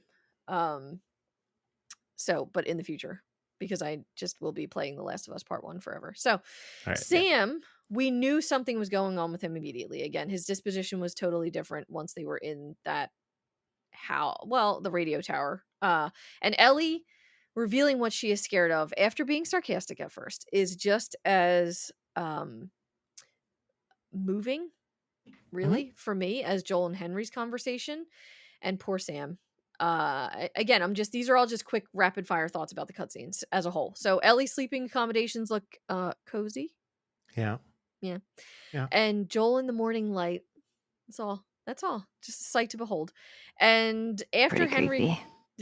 You fuck. Not creepy. Not creepy at all. But after Henry kills Sam, if you notice, Joel doesn't look once at Sam on the ground, but instead he just keeps his eyes on Ellie, making sure that she's okay. And clearly he's in dad mode. He doesn't even look at Henry. And But then when we do, we just see Henry's heartbreak and how he's questioning himself before pointing the gun at Joel and blaming him. And I remember just being like, this cannot be where Joel's story ends. It cannot be. And No, sir. yeah. And then Henry's suicide was shocking, but not surprising. And that is that on chapter 6, the suburbs, subsection, the suburbs. And that is it on summer. We are heading into fall, which is my fucking favorite. And I can't wait. But We closed first, 3 books. We closed the Suburbs book, Mhm. which was inside of a larger Suburbs book, and that was wrapped in a summer book. Yes. 3 books closed at the same time. Yes. It was It feels good. a Matryoshka doll it was a Russian nesting doll of books that closed. Yes. We did that. And we're going to keep doing that until we get I'm to ready. the end of the game, and I'm going to be very sad. But I'm ready. Joel, what? Yeah, you're ready. Joel opening up to Henry, sort of. And Ellie being there to witness was heartwarming. I think it calls into question, though, real quick, some of what we've been talking about when it comes to Joel and him being closed off. This is a new side to him. His past being mentioned, not necessarily his past when they were talking about his brother and the Harleys, and then just the past when they were talking about what people did in the time immediately after the outbreak. Mhm. It's refreshing, and again, it just keeps me salivating for more of that time period rather. But do you think at that point that the 4 of them were fully ready and settled to do this entire journey together? Yeah. Mhm. Yeah, see nothing out of the ordinary about that. They were Yeah. talking about Wyoming, Mhm. and Sam and Henry both seemed pretty gung ho about that at the kind of dead end area. Mhm. Right when the joke book happened. So yeah, I was like, this is gonna be great. Yeah. I agree. All right. And now I don't know if I want to talk a long time about on this because it's just so We'll skip it. Save it sad. for the And I next know episode. no, it's the next game really, but Ellie's worst fear of being or ending up alone. Yeah. And now that we know that that's exactly what happens to her is a very cruel thing for us as uh people on this journey with these characters and falling in love with these characters as we play. Sure. It's a cruel thing for us to experience. And the fact that it just ends so ambiguously just makes it even more cruel for me Mhm. personally. But going through this moment while knowing potentially the full story of The Last of Us. Could there be a game 3? Yes. But right now we have 1 and 2. And what we know of 1 and 2, it just really makes her talking about this fear awful. It's awful for me. And she's scared of ending up alone, and she ends up totally completely alone, and my heart can't fucking take it. And I don't know why. Sometimes I legitimately am like, why do I love this series so much? Because all it does is hurt. Right. Like all I it does love is the hurt. pain. I love it. But it almost and I will have a lot more to kind of blow out on my opinions of how Naughty Dog perceives Ellie, how they Mhm. treated Ellie as a character, how they treated Joel as a character. I don't want to talk about it right now, but I just think seeing this girl as we see her now, Yeah. and then knowing what happens to her is a big problem for me. And that absolutely plays into my opinions on part 2. And like I say every time, people are not going to like that, and they don't have to. We'll burn that bridge when we come to it. Yeah. Speaking very high level about this, right?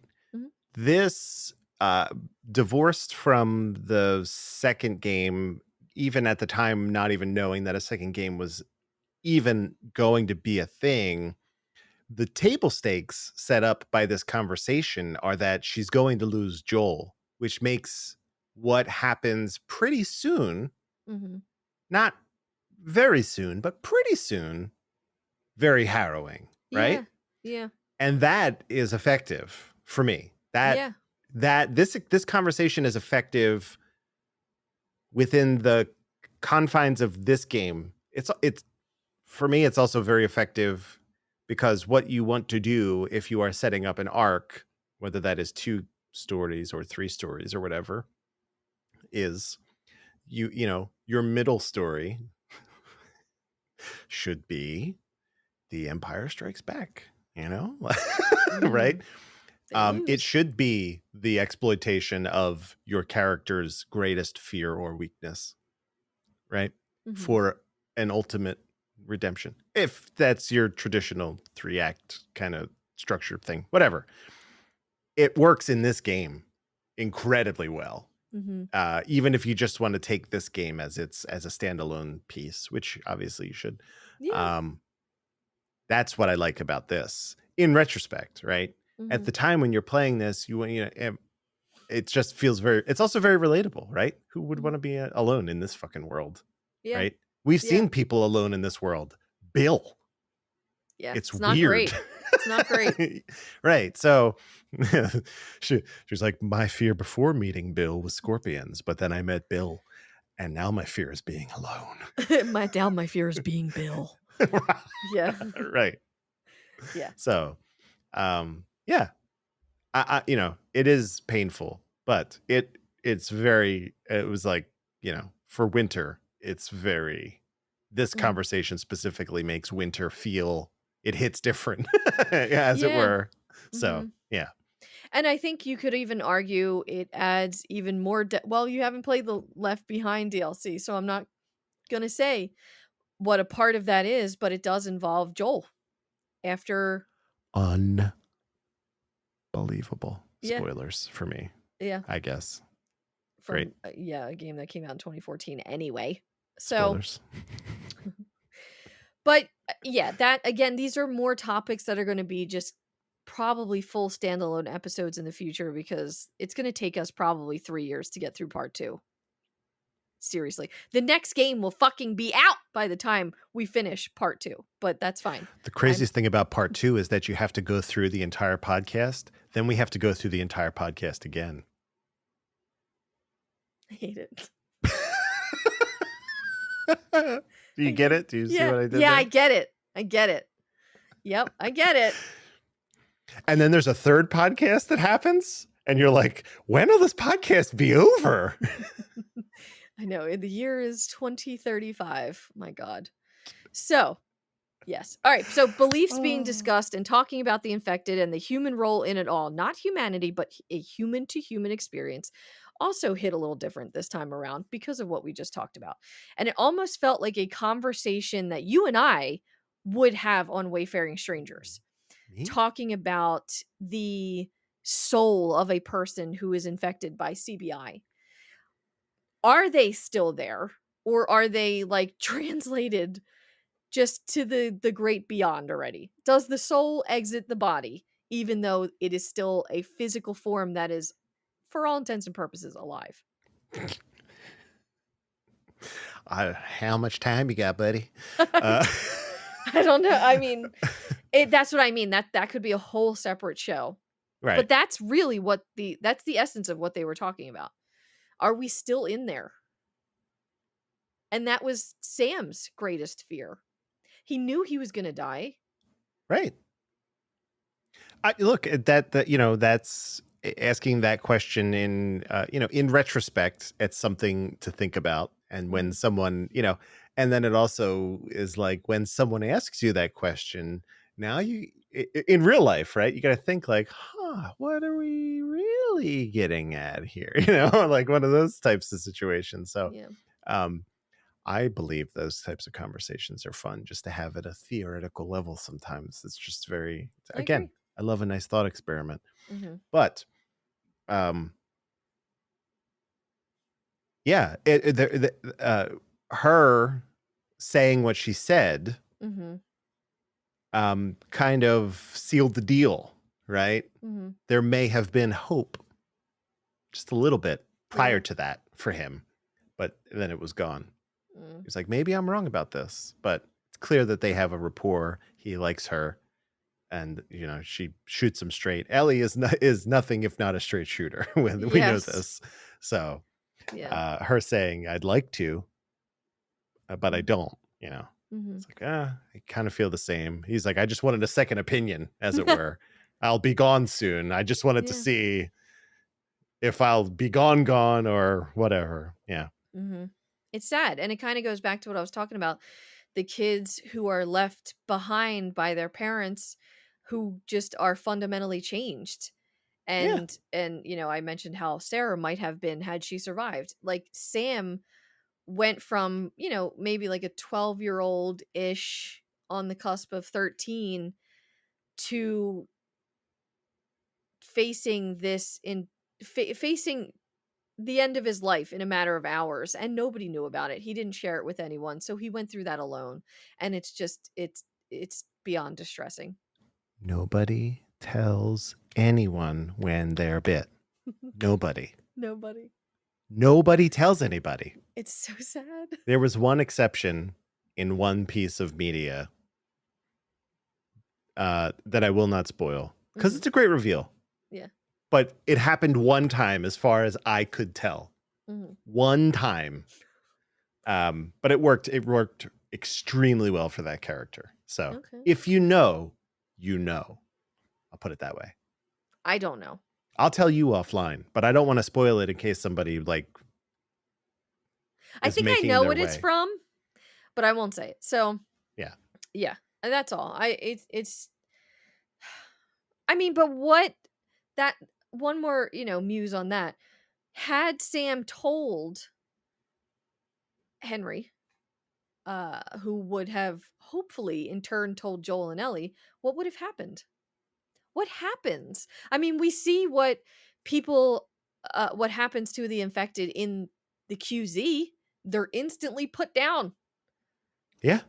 So Fewer bullets to kill a human than a runner. yeah, what would happen to Sam? Dead. And dead But the you at least same get way to say dead? goodbye. Yes. That's the thing. But again, it's look, you wouldn't know until you were in that situation. Yeah. And again, let's hope that we're never in a post-apocalyptic zombie situation where Fingers crossed. transmission, knock on wood, where transmission is through being bitten or scratched. Oh Ugh. God. Yeah. Yeah. It's a alright. tough one. It is tough. It's about closure more than anything, but you have to be. I feel like it's the great example. I'm literally just contradicting myself, but it was in a moment. It was in a harrowing moment with Tess. Tess told, but not at first. No, she didn't. only told when she was like, I can do something really. I'm dead either way, right? Yeah. But when would Tess have said something otherwise? Is When a she question that started you twitching? Yeah. I don't know. maybe Just like, not. When you start twitching, do you have the facilities to be like, you need to kill me right now? No. Or is it No. just exactly. Mhm. So we don't. That's the thing. Yeah. Unless you're bit and you're like, I'm bit. Fuck. Then Yeah. nobody tells anybody ever. Well, I'm not going to tell you. I don't. Well, guess what? Your forearms are being protected. That's such a good callback. I love it so much. Well, guess what's going on tonight? Never coming off. The armor. My God, the armor. Yes, I gotta make some, but then I'll be weighed down and I'll die that way. Anyway, so the robot toy. Sam tossing it onto the floor and knowing Ellie grabs it the next morning and keeps it with her until she walks away from it at the end of part 2. It is in her art room. Spot it, you can see it. I Yeah. think we all knew by this point, if not sooner, that Sam was, of course, a goner. And this young kid infected and dealing with should be an adult issue regarding, for all intents and purposes, a terminal illness is crushing. So that no, I'm going to save that for the part 2 discussion, talking about just the things that we keep with us, almost like talismans of people who are gone, and what they mean to us and what it means when we walk away from that. But I'll save that for Okay. many episodes from now. Many episodes At from now. least 50 episodes from At now. least. Maybe 100. Maybe. Don't know how many bonus episodes No, we'll have. like 150. I don't even fucking know. I don't fucking know. So Soon, I will have Soon. that at our disposal. Soon. I can't wait. Oh my gosh. Okay. So, emotional toll. This is an 8. Well, this is a 9.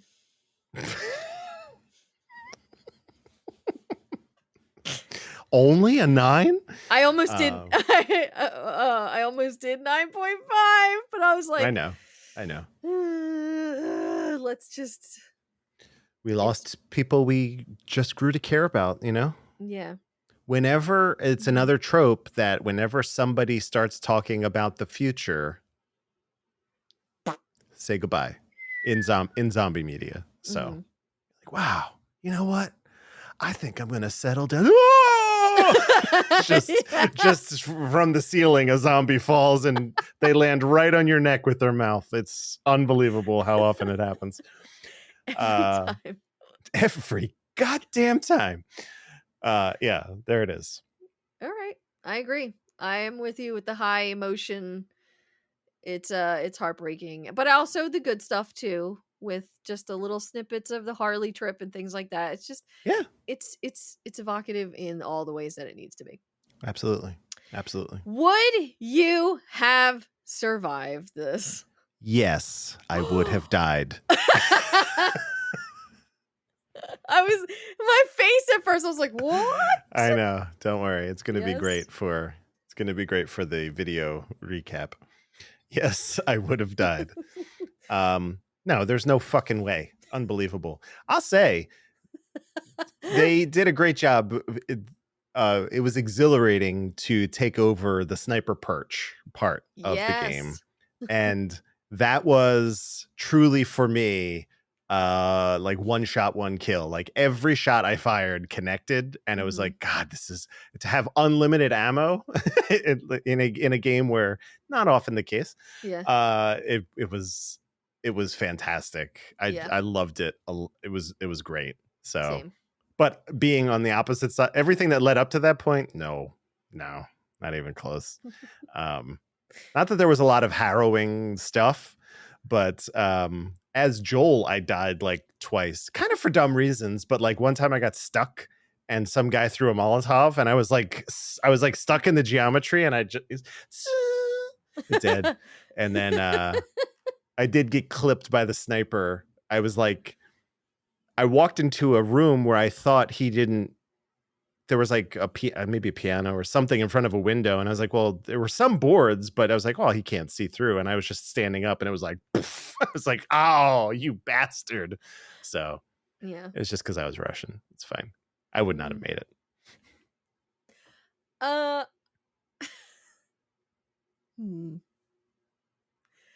I'm super stealthy through this part. I take all the little like hidey holes in the shadow areas on the sides. I'm Maybe gonna this say is yes. why I died. I zigzagged. I should have You just zigzagged. I should have just zigged, but instead I added a zag. Yeah. Yeah, I went right, then I came diagonally. I came directly across the street, and then I went in that house, and then went up the left-hand side. So I'm gonna say no, I would live. Would you have survived this? No, I would have lived. Doesn't work as well. Would you have survived? Yes, I would have died. So that's our answers. I broke my brain. Brain broken. Oh my god, that hurt. So yeah, Andrew once again died, and I once again would survive. I've perished 12 to 13 times over. 19, maybe. Potentially. No, you haven't been on the show for all 19 episodes. I lived through. I died on episodes I wasn't even a part of. It's crazy. You asked that question. Would Andrew have lived through this? Barb's like, fuck no. Oh my gosh. Yeah. So, all right. And that's that's our show. that is our show. But That's how we end. Before I wrap it up, It's getting dark. it is that you can see the lighting has changed behind me. Yeah. Yeah. Do a time lapse of the episode, just scrub through it really quickly and just watch the light on both all around the curtains to see how much time has elapsed. I have to keep that in mind because my light is so bright right now, it's, like, hurting my eyeballs. But, The Last of Us Part 1 remake. It Oh yeah. is dropping in 2 days, and what time is it? It's We 5:42. need seconds. It doesn't Yeah. matter because it'll be different when the people hear this, Yeah, what well, is when this? people hear this at 5 it drops at 5 AM on Thursdays. So it will legitimately there will be 19 hours left before it will be able to be played. For the video viewers, Oh, yeah. it will be out on today. It will Uh-huh. be out today. Right now, you're So probably playing it right now. maybe Stop you're watching us and go play. finish out the episode so we get that sweet, sweet view. True. But so this is interesting. I know we're running long. We always do. It doesn't matter. So my plan is I'm part 1 now. So this episode, it's a great close because we ended a season. Yeah. But going perfect. forward, starting in fall, I am playing part 1. I will not be same. playing remaster. I know. I just Yeah. think it's worth noting for everybody that Yeah. this has been great. But it's time to move on. But newest, latest, best. I want to play the new hotness. So Yeah. our walkthroughs will be of the new game. So we might miss little weird stuff like 700 copies of Baby Shadow on the ground. Maybe. That's just how that's going to be. They've Yeah. tidied things up a bit, presumably. So Yes. So yeah. keep that in mind. That's a good footnote that I did not think of because I weirdly enough I said that the other day. I was like, this is the last time I'm using the remaster for the notes. And I Yeah. already moved the remaster onto my external drive because I always kept The Last of Us Remastered and The Last of Us Part 2 on my PS5 hard drive. And now I'm like, well, bye. You are banished. I don't want to look at you. Don't call me anymore. Yeah. Mm. It's Yeah. I'm I very just much don't looking know if forward I'm to ever it. going to play the remaster again. I legitimately don't know. Why it will would be you? many years Doesn't- nostalgia. That's it. No. I'll never play it again. No. I played it on PS3 when it came out. I played it on PS4 when that came out. I'm playing it now PS5. on PS5. I've played it through 3. It's like Grand Theft Auto 5. I've played it on 3 generations of console for some reason, but now there's a remake, and now I'm that's what I will be doing. So yeah. It's now, actually like Resident Evil 4 is the same exact thing. Played it on GameCube. I played it on PS2. I played it on PS3. I played it on PS4. And I will be playing the remake on PS5 next year. So yes, it's not a precedent has been set. Skyrim. We do these things to ourselves. Yes. But I only play the latest version now, which is the best version. So yeah, there you go. Same. And I mean, I don't want to say it's spoilers. It's not spoilers because we know this game. We've played this game, but it is all new. And I have seen every fucking scene at this point. And I've seen none I of know. them. I've not showed You've you sought any. them out for some reason. No, I've not seen. I honestly, the next 2 days They I'm have just sought you out. Then they have sought me out. And Doomsday Dave, one of our coffee subs, which I will thank shortly. He loves sending screenshots of people who either got the early release copy or are talking about how wonderful it was. And I'm like, you stop. Like, I'm like suffering. And Jackie's like, You're totally fucking with me. but that was me. That wasn't Ashley Johnson. I just said that. No, I'm yeah, kidding. you're totally fucking with me. You're totally, yeah. So it's the let's fucking go. Like, I just needed to like, we need to Haven't we move. been through enough? I do, Andrew. As I was like, you were downstairs playing Saints Row loud As last I night, will and be I doing know, for and I was even while I get The Last of Us, I'll still be I need to balance out the drama with the comedy, I and get I it. feel like these two games are actually perfect complements to each other, weirdly enough. So, but go ahead, continue. But like right here, just because now the folks can see, but I sleep on that side of the bed. I was laying down last night panicking because I Just was like, watching the timer. yes, I was like, it's just a game. I literally had to say to myself, it's just a game, Jack. It is just a video game. Chill the fuck out and go to sleep. And that did help eventually. But I was like, this is getting to like unhealthy levels. Like, I just need to play it now. Just fall asleep that night with the controller in your hand. I might. Have your alarm set. Just pop up. X. Skip it. Fuck. I thought this thing was supposed to load fast. Go. No, I'll never skip a cutscene. But I am No, just all the interested. like Naughty Dog, all those Oh, like yeah. built with, come on, Sony, get the fuck out of here. We know. Yeah. But yeah, I'm definitely going to play probably until like 2 or 3 in the morning on Friday. And then I have to force myself to go to sleep. And I'll try to play in the morning when like literally as soon as I get up. And then get a shower and then go get my my Hatasaur, my Last of Us Hatasaur tattoo. That's Which right. Jason is my tattoo artist. That's his name, and he's wonderful. And I very much am looking forward to seeing him on Friday. But I sent him the same image that you and I used, VP photo from The Last of Us Part 2 of the Brachiosaurus with the cowboy hat. Oh, cool. So I sent him that one, and he replied today. He's like, yo, this is perfect. This is all I need. Thank you. Can't wait. And I was like, oh my God. He's just as excited. So Hatasaur. yeah. Hatasaur. It's going to cost a lot of money and it's going to hurt. But and then as soon as I come home, I don't think we're doing Jaws. Update. As soon as I come home, I'm just going to like, depending on where, either it's going to be on the inside on my bicep or the outside. But either way, I'm going to be gaming the moment I come home. Do you know who else ignored the shark?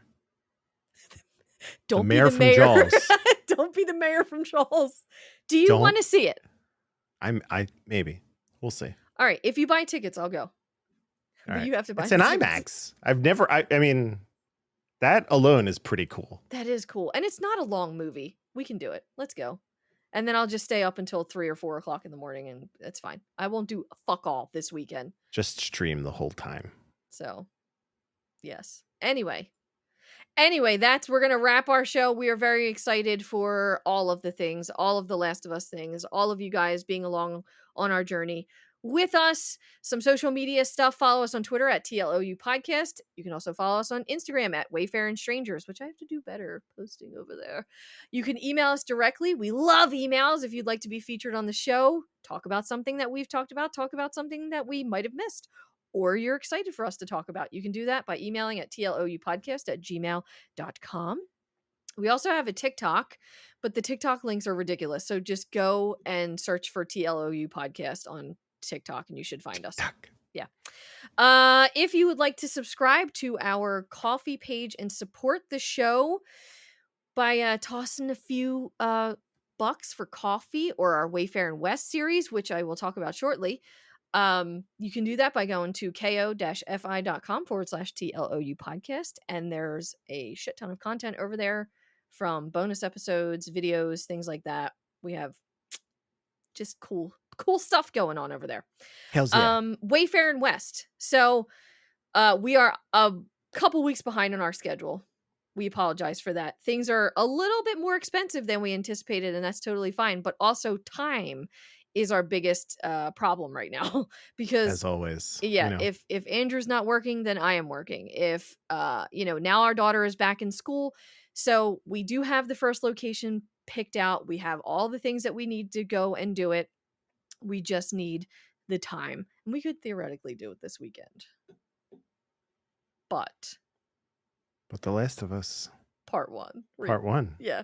So don't hold us to that, but we are working our way to it. I promise. And I am like, again, I'm salivating over everything on this episode, but especially just getting out there and doing the fucking thing. Pretty creepy. It's not creepy, Ellie. So our next episode will be next week, which will be a bonus show tackling more listener artifacts or an email, depending on where we left off. I have to check our feed because I can't remember. I'm sorry, but it will be next week. So look for that. Lastly, our announcement. Special shout out to Mr. Joel, Mari, Dave, Brian, and Kelsey. Thank you for supporting Wayfarin Strangers and this passion project that we are having a ball doing. And as always, thank you for the wonderful response to our show. If you like us, if you like Wayfarin Strangers, be sure to recommend us to a fellow Last of Us fan or video game friend, or, I don't know, Neil Druckmann, if you have like a line with him. Just let him know what we're doing over here. Yeah, I snuck that in, didn't I? Who? And be sure to rate and review us over on iTunes. We'd appreciate that very much. Andrew, if you'd like to take it out. Take us home, take us out. I literally never get that right. Play us out. Play us out. There it is. There's no words there. Great.